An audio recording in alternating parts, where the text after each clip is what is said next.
What does love mean to you? Describe the feelings that come over you when you're in love, and how do you know that you're falling in love? We could start there. Well, I always feel like lust is a part of love. Mm, So I feel like the first part of it, it depends. So some people, if I feel an immediate physical attraction to them, hmm then boom, I like you. I want to get to know you more because I'm not the kind of guy. I'm not like these like modern younger guys. hmm I like to get to know people before I try to even engage with them sexually because I ain't trying to catch no STDs. I ain't trying to catch no STDs. And yeah, so I like to get to know the person first, hmm uh, at least for a while. Then go from there. So that's the first initial feelings. But other times, like some girls, I might not like them initially, like attracted to them hmm physically, but then their personality or something about them, like maybe they're smart or maybe the way how they think about something really like turns me on. Like I am attracted to all other things besides just looks. So if a girl is like really smart or has a good personality, then I kind of would be like, oh, I kind of digging this girl, you know. I always feel like I attach love and sex. Like if I ain't gonna have sex with you, I can't love you. Like, well, I could love you, but like on a friendship level, like not the love I'm thinking about. The love I'm thinking about is like I want a relationship with you kind of love, like romantic relationship because there's other kinds of relationships. If I want a romantic relationship with you, I have to want to have sex with you as well. Otherwise, I can't have a romantic relationship with you. I could only have a friendship relationship or some other type of relationship, and I could love you in that way. But that's not the kind of love I talk about right now. And then So, usually, okay, go ahead. sorry, I was gonna interject. So, would like a sexless relationship not work for you in the long term? Hell no, hell no. Oh man, okay. Proceed. So I would say this, right? If it was like if I'm married, I am married. Mm-hmm. So if I'm married right now, right, and my wife for some reason cannot have sex anymore because maybe of an injury or medical reason, hmm then that's fine. Like obviously, for better for worse, sickness and health, I go make it work. I gonna do what I gotta do. You know, hmm I have left and right. You know what I'm saying? But Okay. but but if it's not for that reason, like well, I guess mental health could be a reason too, but I would want to work through the mental health stuff because if it's not an actual physical ailment, hmm I would be less likely. Like a mental ailment, I would be like, man, you gonna gotta figure that out because Uh, your boy need it. I mean, that's kind of wrong, right? But I yeah. think it's good to be honest. Like, I think it's good to be honest in any relationship you're in. So for me, I would be like, we have to work through this because I can't go a year or more, or I can't even less than that, to be honest. hmm So I will have to work it through.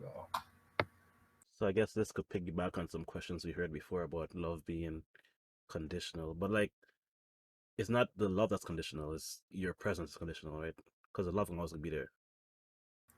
Yeah, exactly. Like to me, love is actions though. So like the feelings gonna be there, but hmm the actions gonna be different because to me, sexual intimacy and other forms of intimacy are ways to show love. And if you can't show love to me that way, especially if my love language is actual physical touch, hmm which is weird because I don't like to be touched, but I like to do the touching. Yeah. So I don't know if that's actually my love language, but if I can't touch you in that kind of, I mean, touching you other ways is also enough for me. hmm But if I can't go beyond those just regular showing of love, I would feel like you don't love me. Like for instance, in some parts of my life, right, dating girls who were constantly like not in the mood, hmm like telling me no and stuff. It's fine if you say no, but if I hear no like consecutively, like back to back to back to back, I start to feel like okay, she don't actually like me. She don't actually want me hmm in that way. Like maybe we should just transition this into being a friendship, or maybe I should just leave her alone Yeah. because before we were hooking up, but now she's not interested. So maybe I don't want to make her do anything she don't want to do, but I also don't like being rejected. I don't like the feeling of rejection either. Nobody likes the feeling of rejection. That's fair. So in that case, I would think, well, maybe she don't actually like me, or she Mm. don't actually love me, quote unquote. So we mentioned, well, you mentioned love languages, and there's five. I don't know them off the top of my head, but I do. okay, list them. Put myself on the spot. Oh man, Okay. There is. So I have to. Let me think a little bit. Let me think a little bit. I could just look it up right now, like No, literally. no, no, no, no, no, no, no. I challenge. I give myself a challenge. No, I have to do it. You know what I'm saying? Oh. All right. Where's the affirmation? Mm-hmm. Physical touch, Mm-hmm. gift giving, Mm-hmm. quality time, Mm-hmm. and acts of service. That's the five right there. Gotcha. There you go. So I was thinking, as you spoke about your experience, if sometime in the future there's gonna be an adaptation of those five to make them more broad. Because, like you said, your love language is physical touch, but you don't like to be touched. So, like, that could be a different form of physical touch. You know what I'm saying? Yeah, I also think that is blended too. Like some people are like a mixture. It's not like just specifically one. Mm-hmm. I know in the book it said like people could have multiple, but like one is their like main one. Yeah. But I don't know if I even agree with that. I think yeah, one. I think everything is on a spectrum, right? Mm-hmm. So for the most part, I think everybody likes all five, Yeah. but of course, it's like a spectrum for all of them. Like that's Mm-hmm. what I kind of think Mm-hmm. about. Okay, cool. I guess I'll answer the question.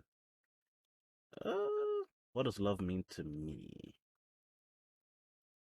Well, love for me has to be a two-way street, but it's also a choice.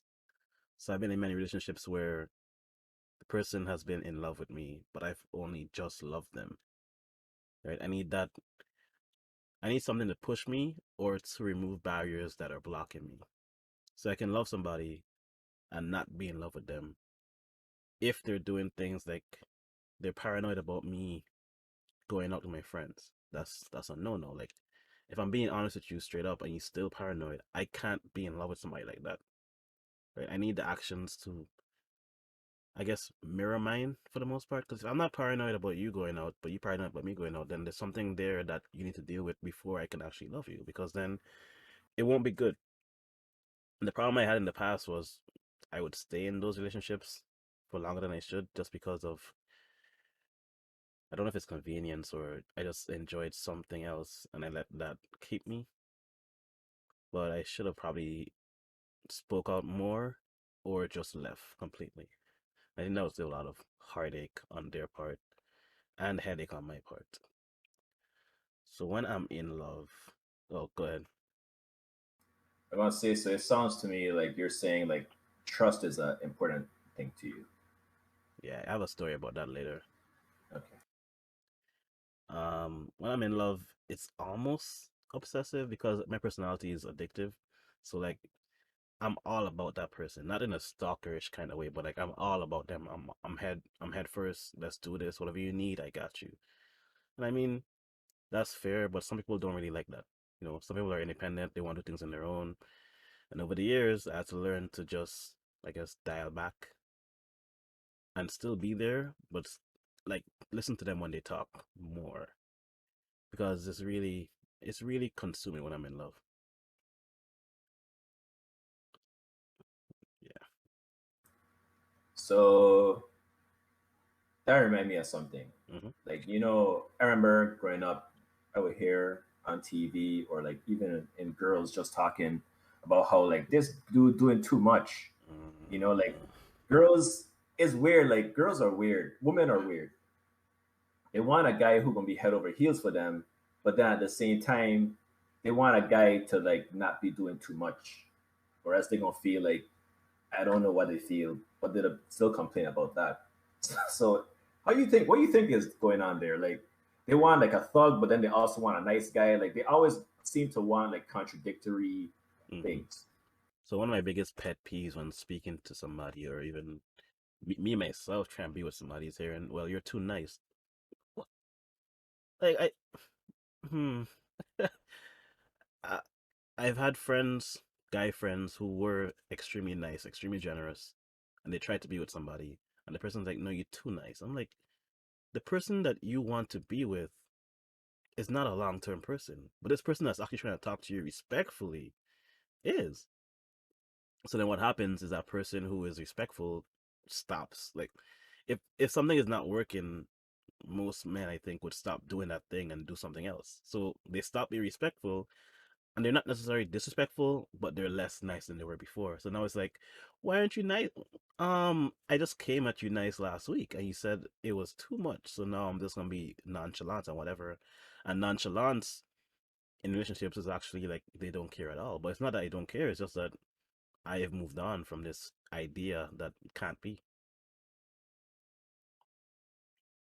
Yeah, it's weird because I feel like over time you first start off like I feel like I first started off like this shy like guy who like deeply care and respectful, and then because of women either doing things like cheating on me or whatever, it's had to become more and more callous Mm-hmm. and less authentic. And then later on in life, that's what women are looking for, but now it's too late because you've been scarred Yeah. through a lot of relationships. And I know that happens on both sides. Like I know women start off like going all in on dudes, Mm-hmm. and then dudes cheat on them, hurt them, whatever. And then next dude down the line, he getting all the repercussions of that when he don't even deserve it a lot of times. Yep.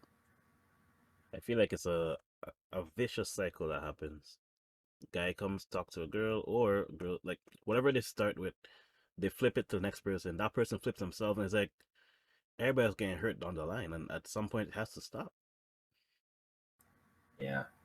Do you think that's another argument for kind of like telling kids to wait until they're a little bit older, like to not necessarily to date, but to like try and get serious relationships? Because for one, I think kids don't really understand, or like nowadays at least, they don't seem to understand what like dating is. They think it's like hooking up and Mm-hmm. saying that's my girlfriend, um, and instead teach them like I feel like I want to teach my kids this, but teach them like dating is just to get to know people, not necessarily to be with them.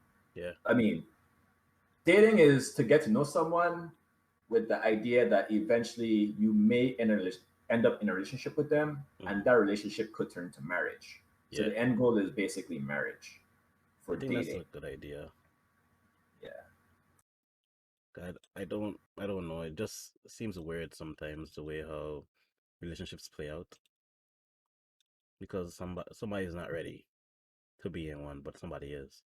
And I think when that happens, it's like somebody's gonna get hurt, and no one wants to be hurt. And when you hurt other people as well. And I think that's part of the cycle, but it shouldn't have to be, right? And I think for me, when I would come into a relationship with somebody and I felt that they were going on to their past and they were punishing me for that, I would be like, I'm not them, I'm me. I'm trying to be here, and then either they listen or they don't, and that determined like whether we continued or not. But like I said, I would still say sometimes for camping trips, if you know what I'm saying. I don't know. I was trying to find an analogy that was you're clean. gonna have to expound on that. Use a different analogy, bro. You know, there's a tent, and you have to go in the tent to have fun. I mean, whatever. Golly, is a tent inside what? Okay, see? Oh, oh, man. Mm-mm. I know men could pitch tents, but I didn't know women could pitch tents too. God The women damn. go into the tent. Oh, they go into the tent. Yeah. Okay. So they expose the pool from the tent. Yeah, yeah, yeah, yeah, yeah. Okay, okay. I got you. I got you. I got you.